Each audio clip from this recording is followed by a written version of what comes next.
rule your day. You have a space that belongs only to you. It's your thought, your attitudes, and your emotion. It's who you spend time with. It's fun you watch and listen to. That's your atmosphere.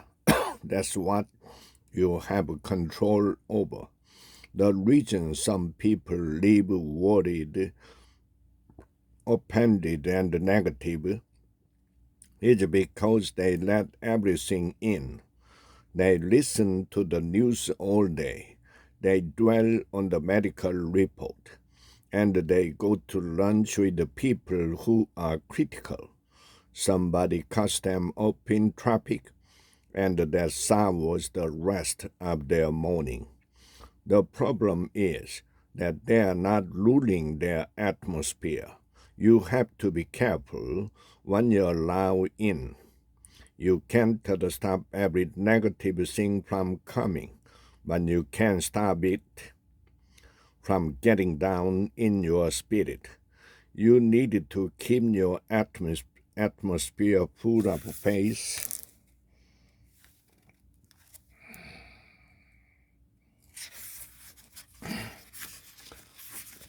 full of praise, full of hope, full of victory. It's up to you to say to anything that tries to poison that atmosphere, no thanks. You are not welcome here. If somebody leaves you out at work and doesn't invite you to a meeting, the offense will come saying, be angry, be bitter. That's not right. You can let that offense in and leave upset, or you can say, sorry, offense, you are not welcome here. Sorry, bitterness, there's no place for you. I'm going to stay in peace. I'm going to enjoy this day. You don't have control over what other people do, but you have to control over your thought, your attitudes, and how you respond. The writer of Proverbs say, a person who doesn't rule his spirit is like a city with broken down walls. In King Solomon's time, the walls were what protected the city. If the walls were down, the opposition could come in and take the city. In the same way, if you don't keep some walls up around your spirit, if you don't rule your atmosphere and put up some boundaries, then everything is going to get in.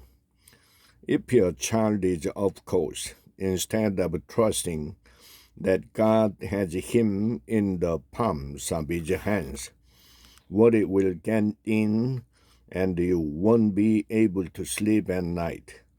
If your bidding slows down or you lose your client, instead of knowing that God is your source and that He's going to provide, stress will come and the anxious thought will say, what am I going to do if someone is talking about you, trying to make you look bad, instead of letting God fight your battles?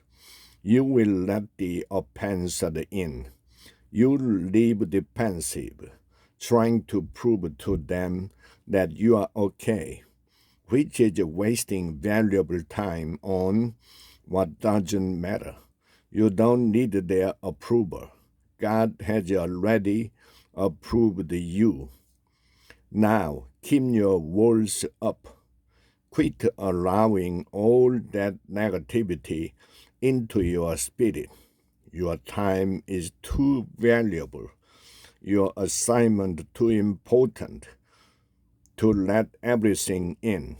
Be selective. If it's not positive, hopeful, and of a good report, don't dwell on it. You can't control the whole world, but you can control your atmosphere.